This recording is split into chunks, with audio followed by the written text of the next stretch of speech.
What is up? It's your boy, Mark Cordone, episode 19 of the Golden Microphone. We got a hot one today with Alexandra Stockwell. We're going to be talking about why long-term couples lose interest in sex. We're also going to be talking about a couple other things in there. So I just brought out my trusty guitar, and I'm just going to play a little tune about what you're going to smell in this session. So I smell sex and candy, yeah. Who's that lounging in my chair? Okay, so we're going to be talking about sex and candy in here. Smoking. A little foreplay for the audience. It's a little foreplay for the audience. And let's tease the audience a little bit more. So, Alexandra, if you want to start forwarding this out to your friends while I talk about a couple things, go ahead and do that. Speaking of sex and candy, you know this book that I've been giving out, Uncovering the Life of Your Dreams.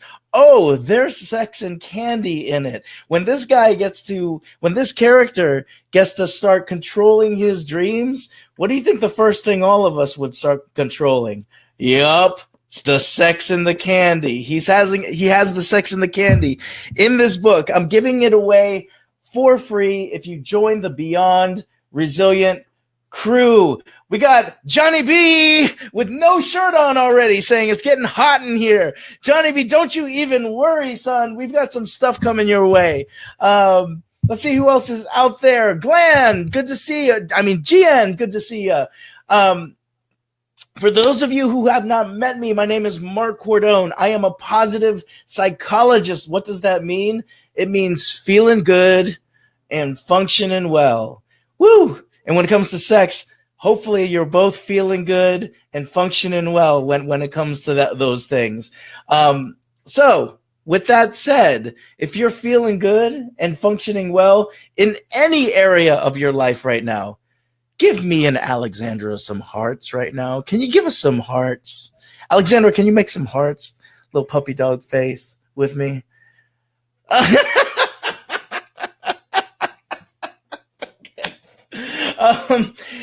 If you had like sort of one of those weekends, and you're like, I can't say that I'm flourishing right now, Cordone. It's just one of those weeks. That's fine too. It's good to have those. Give us a thumbs up. Give us a thumbs up, right? And now exactly. Now, if you are feeling hopeful, if you're feeling hopeful about the future, give me a big old wow face. Can you give me a wow face? Oh, that's so deserving of a wow face. So deserving of a wow face. For those of you watching, give Alexandra some wow faces. Super, super, super, super cool. So we're just going to jump right into it. Alexandra, what's your story? Well, gosh, I have so many stories, but what I want to share is that I studied philosophy and mathematics, so interested in how people think and how the world works. And from that, I then went to medical school because having understood the world of the mind, I wanted to understand the world of the body. And I completed my medical training. I practiced medicine for a while. And then for different circumstances, maybe we'll get to that, maybe we won't. I then became a relationship coach because it turns out that for long-term health and happiness, the life of the mind is great, but nowhere near enough. The life of the body is great, but nowhere near enough. But really, it's our heart and our ability to communicate and have good relationships. Do you know that for people who are 50 years old, the quality of their intimate relationships is a better predictor for their health at the age of 80 than any cholesterol tests or other blood tests. It's the quality of their relationships which determines what their health will be later. So that's pretty awesome. I am all about whatever it takes for all the 50-year-olds everywhere to be in awesome, awesome relationships. So what do you mean you're all about whatever it takes? Well, there are so many people who have been married a while, whether it's 5 years, whether it's 35 years, their lives look good. They own their homes, they have a partner, they love their partner, they have children maybe, careers, everything looks good. And yet the quality of their relationship actually is not that high.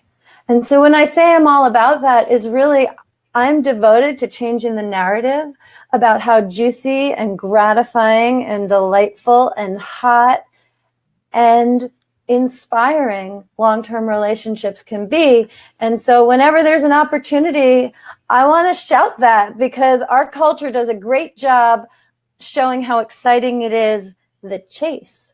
But as far as I'm concerned, once you've got your girl or once you've got your man, that's when the really deep, transformative, really impactful work begins.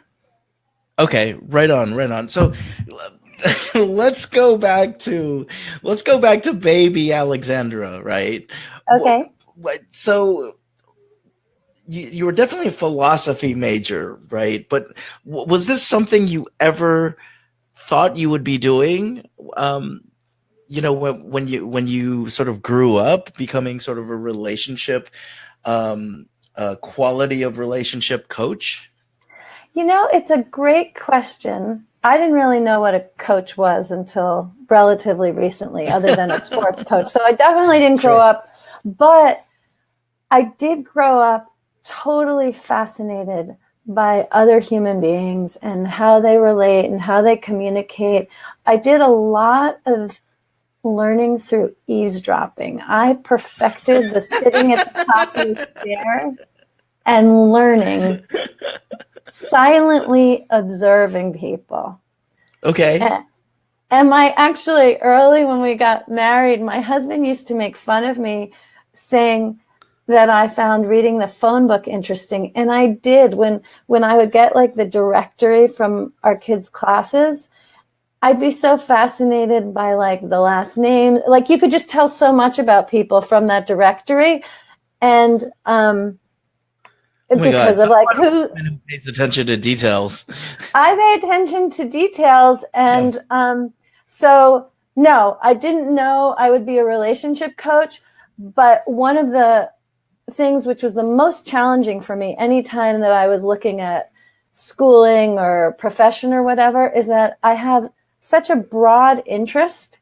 And it always felt like every time I would complete, let's say, high school or college or whatever, it would be such a burden for me to have to restrict myself and narrow my focus. And so, in fact, when I graduated from high school, I majored in philosophy and mathematics.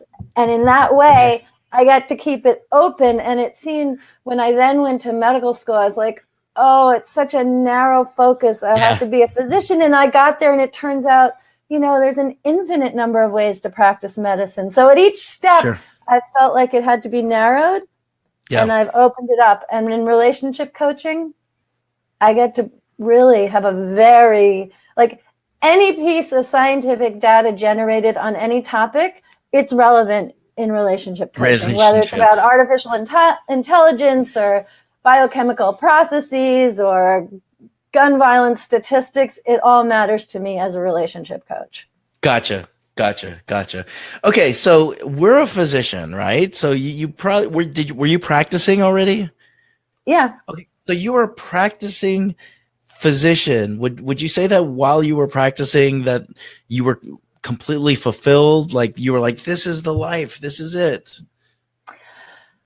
Yes and no. Okay. So the yes is that I really focused a lot on the psycho-emotional aspects of illness while practicing medicine as a family physician. I was interested in family systems and family dynamics and how being in the sick role contributes to people remaining healthy or remaining sick. So I really loved being a doctor.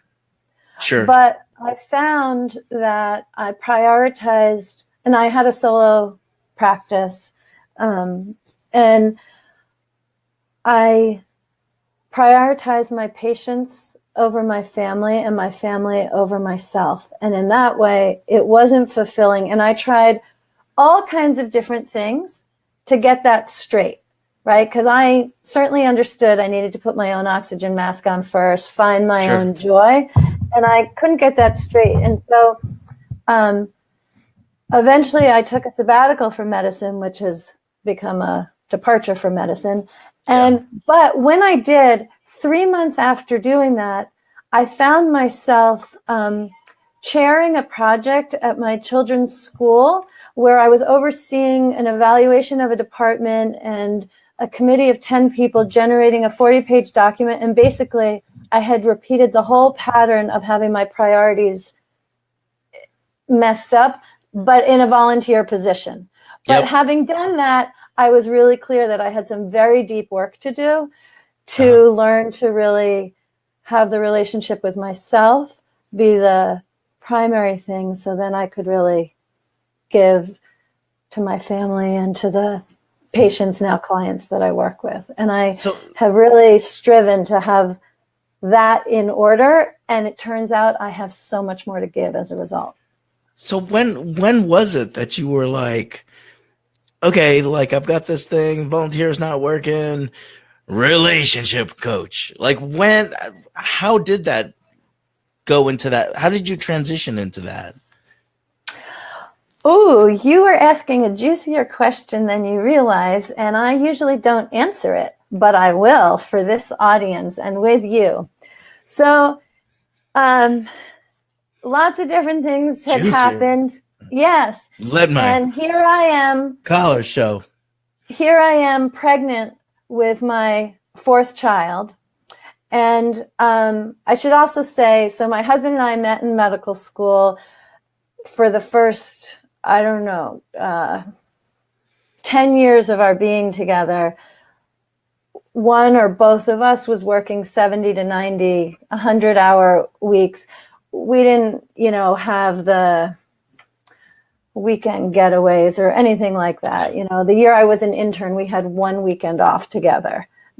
And otherwise, so we were working really hard. And so we didn't have a lot of time for intimacy and juiciness and, long mornings in bed. No, we didn't. But both of us had our careers stabilized, and we had more time, and we're really, the more intimate part of our relationship was catching up with all of the connection that we had intellectually and in life. And we chose to have our fourth child, and I knew, do you have children, Mark? I do. Yeah. Okay. So I think pretty much universally, anyone who has a child can understand this, that when a child is born, the intimacy and the sensual connection takes a dip in a marriage. And sometimes it doesn't ever come back up. Sometimes it takes a few months, a few years, whatever it is. But there is a dip, biologically, being sleep deprived, whatever the reason. That's beyond our scope right now. So it's my fourth child. I knew what was coming, and I did not want to take that dip. I did not want to go backwards at all, since my husband and I, had a life where there was more time, and we had come very far in having our passion aligned with how much love we had. And so you didn't want the sex to drop off. I didn't want the sex to drop off. Okay, gotcha. Yeah. And so one of the ways that we found to do that was a book which was written that year. I read a bunch of different books, and the book that I read that really made the difference to me is called Slow Sex by Nicole Daedone. We were living in rural Kansas at the time, and we read that book and found it very helpful, and we never had that dip. And that it really made a difference in to feel that connection and support in a very erotic as well as emotional way with my partner. And so I just wanted to keep learning more about that. And anyway, one thing led to another, but I was pursuing my own growth in terms of emotional connection, sexual growth, and just having things be really great at home. And then I realized, oh, I'm ready to bring this to other people. And so I had all the clinical background from being a doctor, working one-on-one, facilitating transformation, being a catalyst in people's lives. I already had that down, and I took it into this arena. Okay. So now what does this look like now? So you've made the declaration, you read Slow Sex, it's, you don't want certain things to dip off in your life. So where do you see yourself sort of marketing yourself now with potential clients and stuff? Well, I'm really glad to have conversations like this one. And at this time, it's really people who have an experience of me, because I don't look like or talk like the typical sex coach. I don't necessarily have low cleavage while I coach. Like, I'm not coming from that place. I'm really coming from a place of solidity and responsibility. And I have 4 children, and a lot of the sex coaches have much more of a single person's vibe, whether or not they're married. Mm-hmm. And the other thing that I want to say is that I get into sex and how to touch one another and the role of porn and vibrators and various techniques. But honestly, I don't think that's the most important thing. I think that we are taught in our culture that compromise is necessary for a good relationship. And I just think compromise kills passion. And when we learn to compromise and be like, well, I don't really like bowling, but that's what my husband loves to do, and it's a Saturday afternoon, so let's all go bowling. That it's through those kinds of small decisions where we let go of, like, where I let go of what matters to me and you let go of what matters to you. Yeah. That is what slowly kills the passion, because we are whole human beings, and we can't turn the passion switch on in the bedroom and have it off when we feel passionate about where the furniture is in the living room. That's true. It's not possible to have passion and connection and joy at a high volume and be kind of numbed out when it comes to anger and grief and sorrow. Like, if we dial down those kinds of emotions, we are simultaneously dialing down our radiance. And so when I work with couples, we often actually start with sorrow and resentment and learn to really feel those feelings, which people tend to shy away from.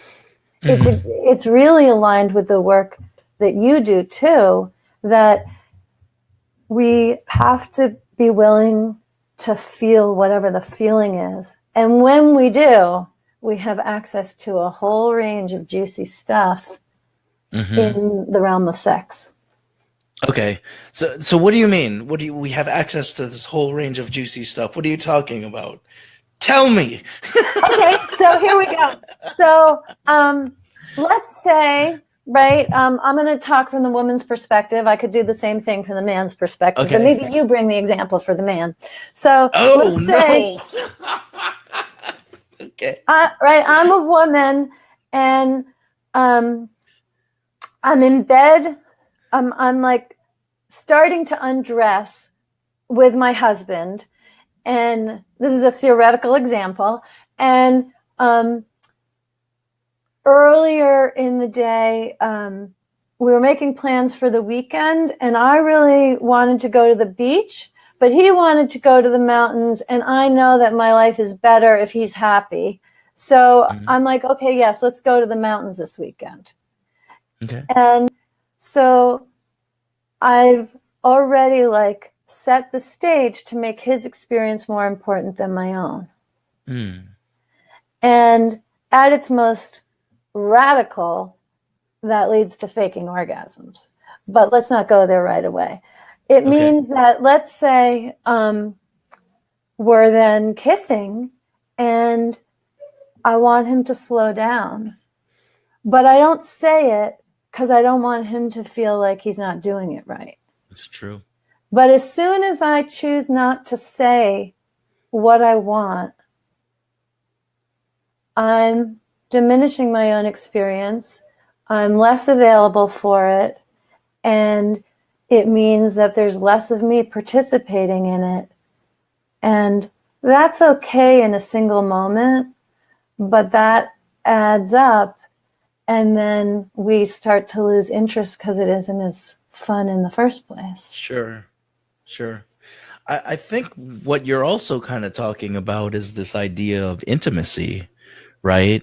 In terms of, and you might have your own definition for it, Alexandra, but like when you're talking about a person is compromising themselves and just these slow micro compromising things that kind of they basically become this just physical self, and the intimacy is, I could see the intimacy going out the door. Absolutely. Okay. And it's both the intimacy between partners, and we don't really talk about it as intimacy when it's a particular, it's one person, but it's like a person loses connection with themselves. And so, yes, there's less intimacy, there's less spontaneity. And, for a woman whose hormones and lubrication is so connected to how she feels, that gets less as well.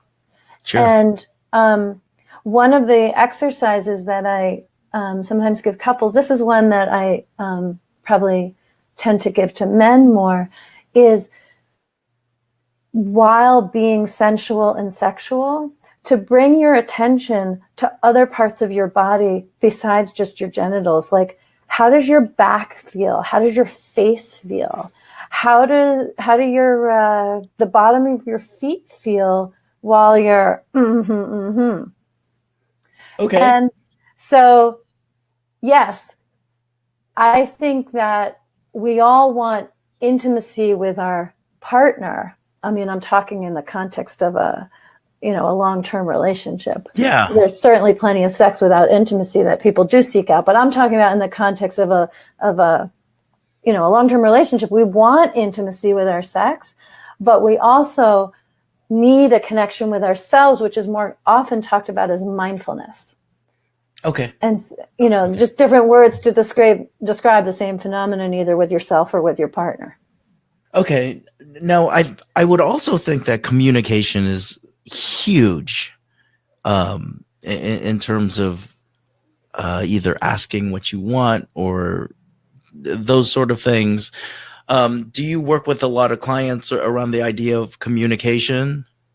Yes, because it's this astonishing thing. We are, human beings have the greatest brain capacity. We have such linguistic sophistication, but somehow or another, we all assume our partners are mind readers, which would be okay if they were, but they're not.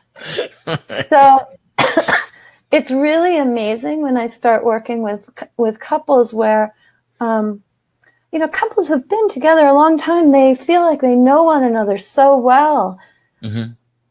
But if she doesn't actually say what she would like, he has no way to know what it is. And it actually is a problem that compounds itself, because if this is true of a man or a woman, but anyway, if a woman doesn't say, for example, would you please touch me more slowly? If she doesn't say that, he has no way of knowing it. And if he's touching her quickly and she's like, oh yeah, like kind of, pretending that it's working for her, not only is he not going to know to slow down, he's going to think staying fast is exactly what she wants. Yeah, he's getting the wrong feedback loop. He's getting the wrong feedback loop. And you work a lot with feedback loops, right?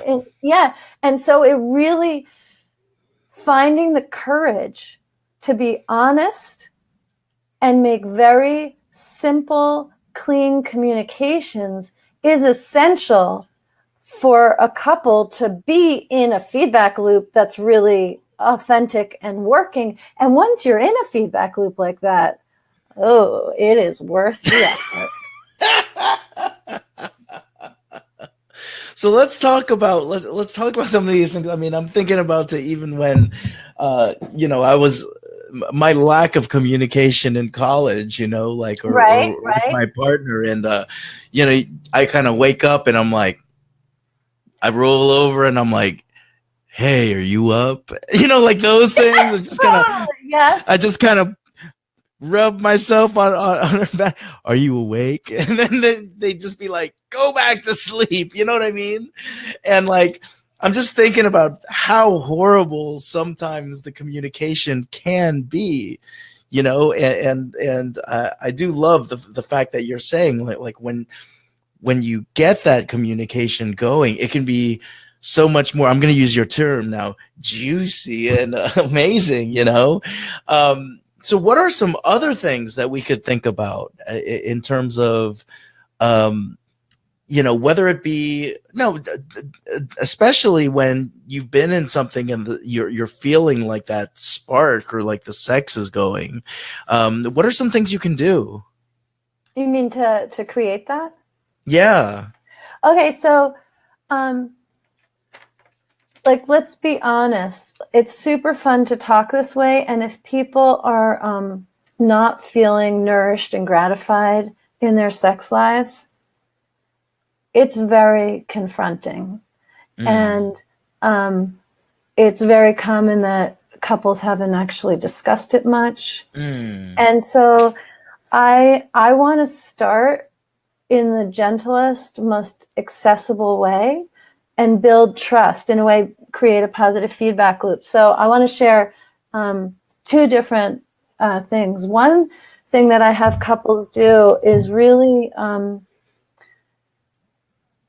just separately. I'm talking about heterosexual couples. This works for any couples of any combination, but just where she makes a list of the things that are fun for her to do, that she enjoys doing. I'm not talking about things she would do alone, things she would do with her spouse or partner. And he makes a list of things that he really enjoys doing. And after they've each done that separately, then they compare their lists and create a list for their union, for their partnership. And so anything that they both have on the list goes on that list in common. And let's say he has ice skating on his list and it wasn't on her list, but she really loves to ice skate, then you want to add that too. And so then a couple, which, by the time I'm talking to them, usually they're kind of in their routine and they do what they do. They then create this list. I often have them put it on the refrigerator or somewhere in their bedroom where they both see it every day. That's just a list of things that are really fun for both of them. And it's amazing how much I don't mean juice in the same way we meant it earlier, but just how much energy and connection comes into the relationship, and they look forward to being together. And when they have a little time, instead of being like, hey, what do you want to, okay, let's just watch a Netflix movie again or something, that you can look at the list and know that both people are really going to have a wonderful time. So that's awesome. One place to start. Okay. And then for couples who are a little further in this, in their ability to communicate and stay with it when things are challenging, if a couple hasn't had sex in a while, I'll say, is there something that you haven't told your partner? And very often the answer is yes. And it may have nothing to do with sex. Like it could be, let me think of an example for a moment. Well, it could be that they went out for Chinese food last night and she really wanted Italian. Okay. But she never said so. And once she says to him, I really don't like Chinese food. I just went because I know you like it, and I'd really like to go for Italian sometimes. Somehow, without any more attention, it becomes easier to connect sexually. Sure. Because it becomes, whenever we create a barrier in any part of our relationship, it's going to show up in the bedroom too. Sure.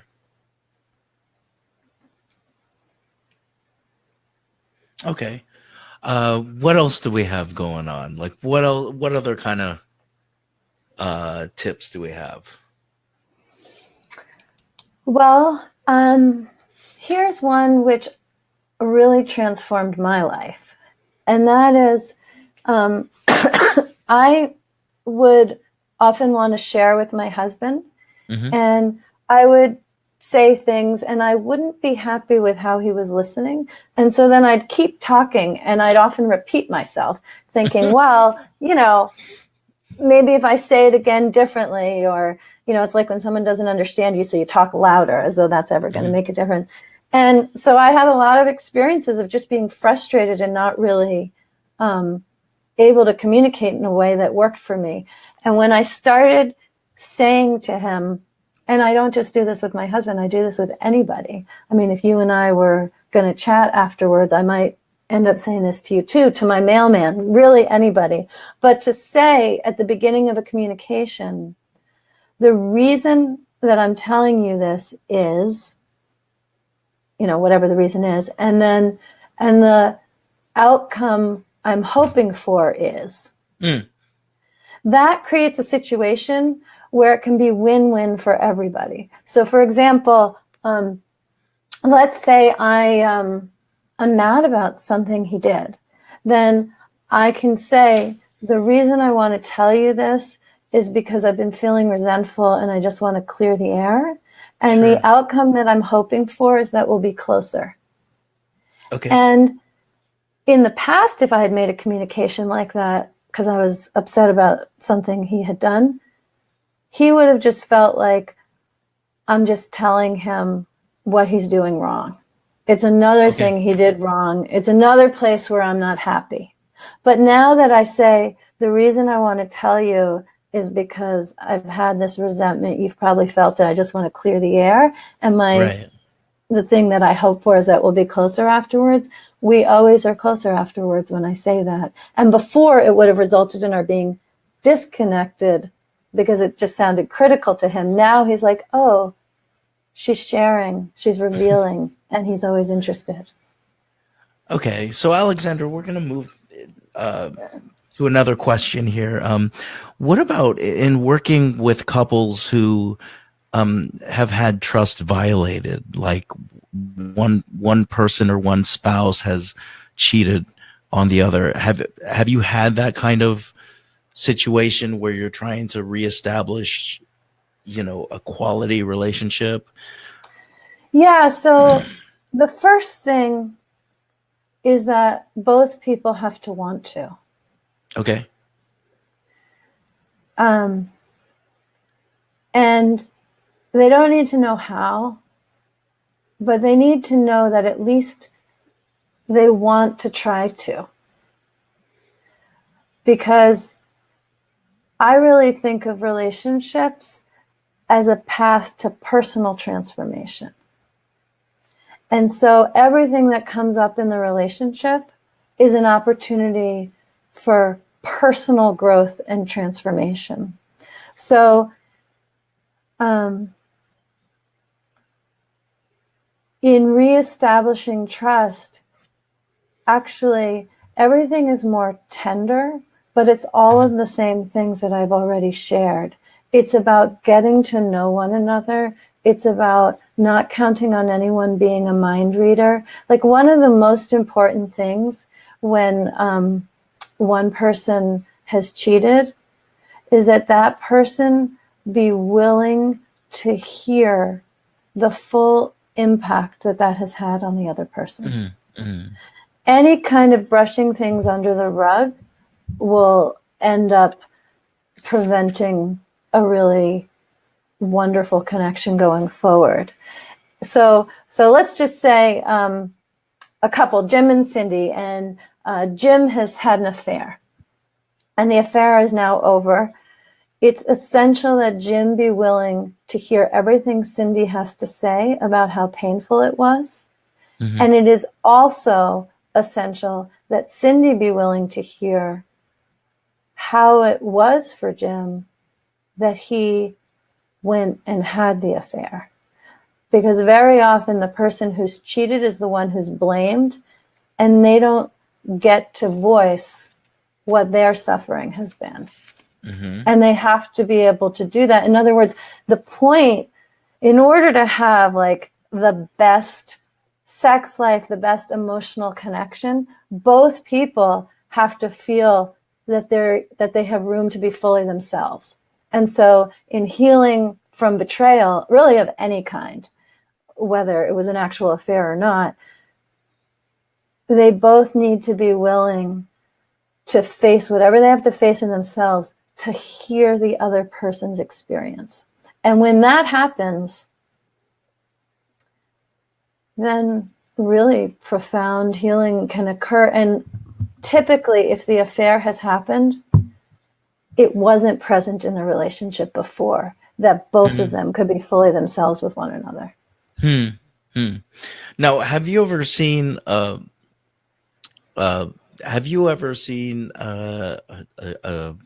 couple come in and it's obvious to you that these two people should not be together? You know, again, I don't mean to be tricky because I want to say yes and no. Yeah. There are times when I'm clear that two people are not going to create the relationship they want with one another unless they both transform. And I totally believe that profound transformation is available for each person, but it doesn't come easy. It doesn't come easy at all. So for me, the most important question when I'm deciding whether or not to work with a couple is the degree to which each of them is motivated.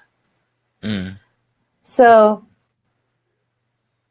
and the other thing I'll say is, again, because I think of relationship as a path to personal transformation, it might be clear that if even just one of them is really taking advantage of their full potential and growth as a human being, that they're not going to stay with the other person.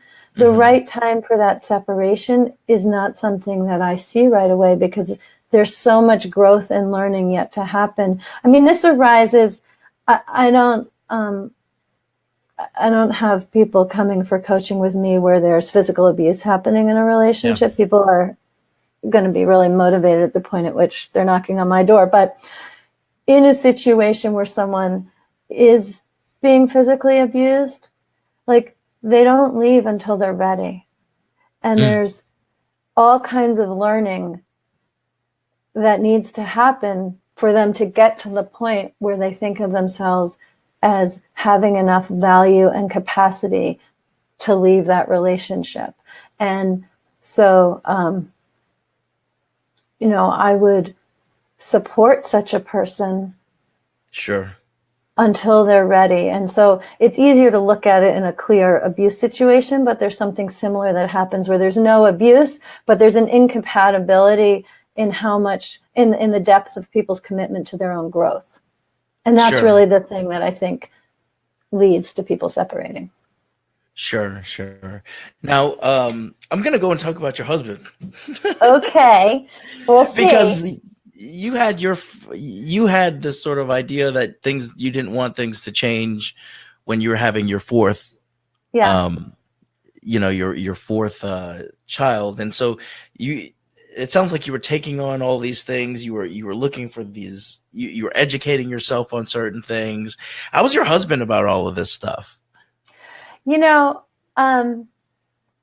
we got together and we chose to get married, we have a lot of things that are compatible in terms of common histories, and we're both Jewish, and we met in medical school. We had a bunch of things, but really none of that was the foundation of our relationship. The foundation of our relationship was a commitment to personal growth. And he had really good experiences being in therapy when he was 16, and I had experiences myself that were really positive being in therapy. And so even before we got married, I looked forward to being in couples therapy together. I didn't have the thought like, oh, we'll only do that if it's a problem. I just knew that I individually and he individually had benefited so much from putting attention on the relationship. And so we've always really had agreement there that we are really devoted to our own growth and one another's growth. And that may sound a lot prettier than it was plenty of times. Sure. But so he was with me every step of the way is what I'm saying. Okay. Because I could definitely see some in other situations where you're on your fourth child, it's business as usual. And then you want me to start talking about what?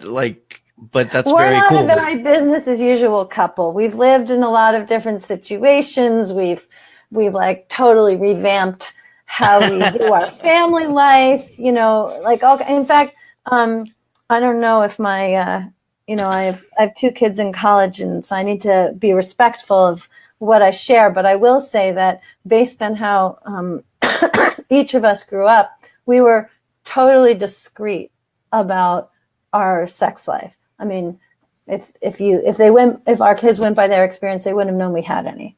And then as part of really everything that opened up on my journey to becoming a relationship coach, I just thought, well, what better people to learn from than us? Because otherwise it's learned from peers. And believe me, peers are not well informed a lot of the time. It's incredible what teens tell one another or movies or whatever. And so we became much more affectionate with one another in front of the children, and, don't make a point of being super quiet when we're in our bedroom, because we just, really redid how we did our family life so that our children can grow up benefiting from some of the lessons we've learned, and they can have other lessons to learn. Sure, right on. Now, just to jump up to sort of the maybe some of the modalities that you use, because when it comes to relationships and sort of your area of expertise, there's a lot of different people who do a lot of different things. Like I think about David Data, right? Yeah. Mm-hmm. Who will go and he'll have his retreats, and he'll have his someone's wife will be at the bar while the husband is observing her being picked up on. Are those modalities that you use, or would you say that's more unconventional than versus what you use? I'm just curious. I wouldn't say that there's anything I would never use, because I'm pretty creative and interested in meeting people where they are. But the main thing that I do is I talk with people on Zoom. I don't work with people in person, even if they live in my town. I work with people all over the world on Zoom. I'm working with high functioning, busy people. They don't have any commute time. It's very convenient. And we're really, you could say, working on mindset. Yeah. And in the context of working on mindset, I give all kinds of assignments, but I'm not supervising those assignments. Like it's just coming to mind.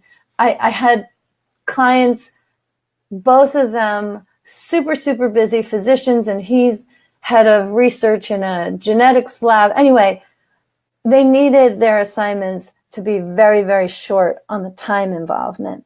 And one of the assignments that I gave him was just to every day, he found his wife so beautiful, but he had never said anything about it. Mm.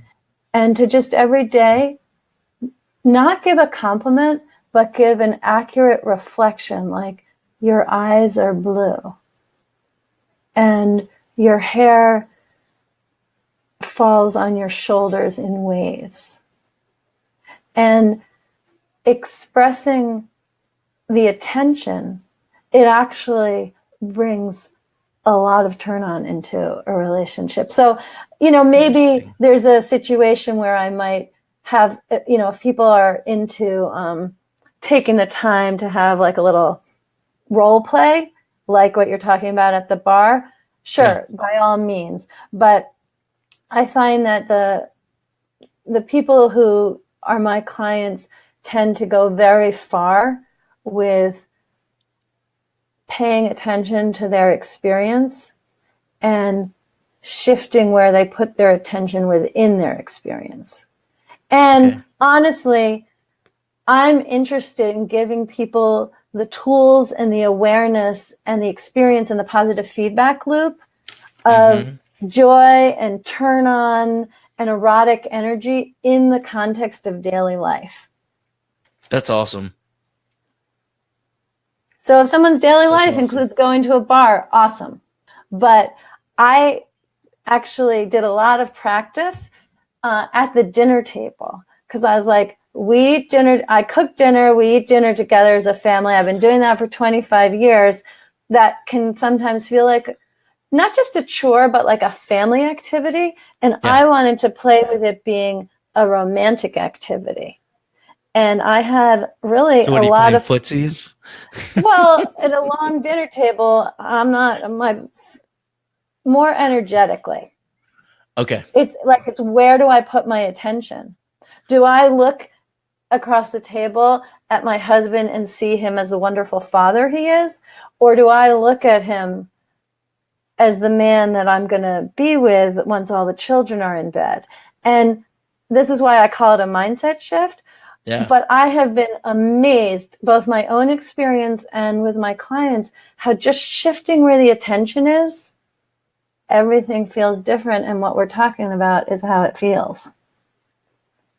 I mean, sister, I've been trained straight up about when you change your perspective, everything changes. So I think that's fantastic. No, I just want to throw it out there. You don't work with like singles?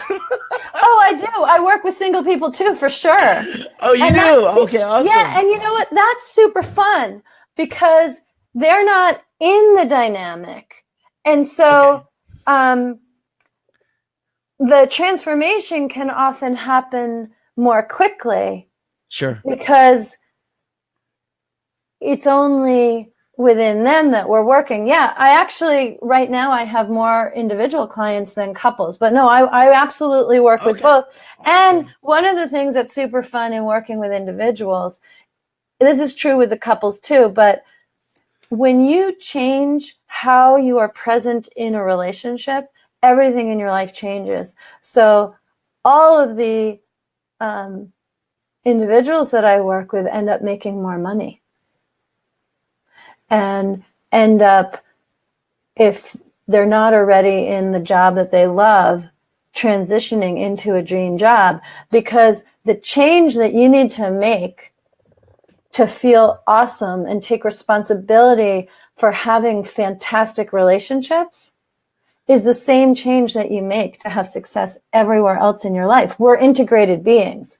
And so sometimes I'll spend a whole session doing what a business coach does, but it comes out of what's involved in changing identity within relationship.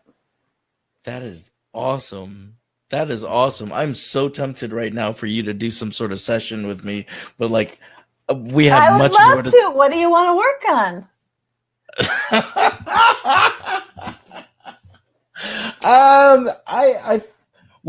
I think just in general, like my business is going well. I think that I am ready to get into a really passionate, really amazing relationship with somebody. And I love that you say that, and I know it's vulnerable.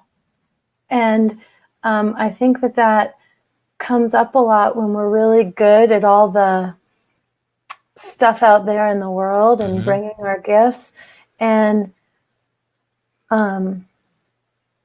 it's a whole other leap to have that kind of success in a passionate relationship, although the effect is synergistic. Yeah. Yeah. It's a courageous thing to share. So I'm just throwing it out there. So if you want to do a couple sessions with me, we'll do them in the future. Okay. But yeah, so let's talk about like your coaching. Let's talk about how people can get in touch with you. Great. I would love that. So my website is www.alexandrastockwell.com. And that's the simplest way to get in touch with me. I also want to share that on my Alexandra Stockwell Coaching Facebook page, I've been sharing, this month is my 22nd wedding anniversary. And so I've been doing 22 Facebook Lives, sharing either a story or a tip or something from my 22 years of marriage that is of use that can serve other people. So actually later today, I'm going to do day 11. So anyone who wants to just like my page, you have access to all of them. And there should be something worth taking from each one of those Facebook Lives. That is awesome. And that is in the show notes. Alexandra Stockwell, you have said enough. That was amazing. Absolutely loved it. Sort of the idea that you just sort of brought this this notion of mindset work, and it really can work with anything, I loved it. For those of you who caught the tail end of it, watch it over again. It's full of juicy nuggets. So juicy I even sang at the beginning for you guys. So keep in touch, www.alexandrastockwell.com. Or you can hold on one second, or you can find her on her Facebook group. I have that in the show notes. Alexandra, I don't know if you know how the show ends, do you? I don't, but if it's about to end, I just really want to thank you so much, Mark. I think that you just radiate passion ever since I met you 2 months ago, like being in your presence. You are so generous, and I've really been looking forward to discussing this important topic with you. I'm really grateful to be a guest. This was super awesome. I'm so happy you're a part of it as well. John McGard said it was getting hot in here. Bill Collins said, love watching, but at work, and whoops. Looks like he got turned on there. So watch it on your own. Amy Lynn Zimmer, I miss your face too. So everybody who's been on the show gets this part of the show. This is totally your part of the show. And right now a golden microphone is lowering in front of you, right? And what that golden microphone does, Alexandra, is that it translates into every single language, and it broadcasts all across the world for 2 minutes. So for 2 minutes, you've got the ear of the world. when I switch the microphone on, which is now. What I want to say to the world is that no matter what has happened in your life, you have the possibility to carefully, lovingly, steadily heal whatever holds you back and create the relationship of your dreams and continue to dream bigger once you've created that relationship, and dream bigger again. And through that, really create a healthy, exciting, passionate life in which you get what you want and you serve others. And as far as I'm concerned, this is the way that we heal our world. My mother used to say that the family unit is the microcosm of evolution. And my heart really is with future generations in the absolute best way to serve the future of our culture, of our planet, of all of our societal systems, is for the parents to do their own inner work and create amazing relationships with the other adults in their lives. I think that that is the portal through which we create heaven on earth. It's the portal through which we wake up energized, full of purpose and passion and ready to serve. And whether you're in an amazing relationship right now, whether you're lonely, no matter where you are on the spectrum, I want to invite everyone to ask someone a question with no agenda in what the answer is. Because when we are authentically curious about other people, that is the invitation to connection. And connection feels so good for both the giver and the receiver. Where am I with my 2 minutes? I wasn't watching the clock. I forgot. All right. Well, 30 seconds. Whatever attention someone puts into loving themselves and making their relationships better, it is the biggest ROI in our lives. And it's my pleasure to serve people in doing that. And whether we ever have contact again, I hope it inspires you to get the inspiration wherever you find it. Mic drop. Wow face. That is episode 19 of the Golden Mic. Alexandra Stockwell. This one has been a very special one. So happy that you joined us today. Don't forget, in the show notes, you can get in touch with her, schedule time with her. And really what it comes down to is that authenticity piece and that mindset. Authenticity, big deal. Thank you for reminding us of that, Alexandra. Hopefully you're going to come back. I'm going to play Sex and Candy a little bit more on this, good. On this guitar. And I will see you guys very soon. Take care. Thank you, Mark. You're welcome.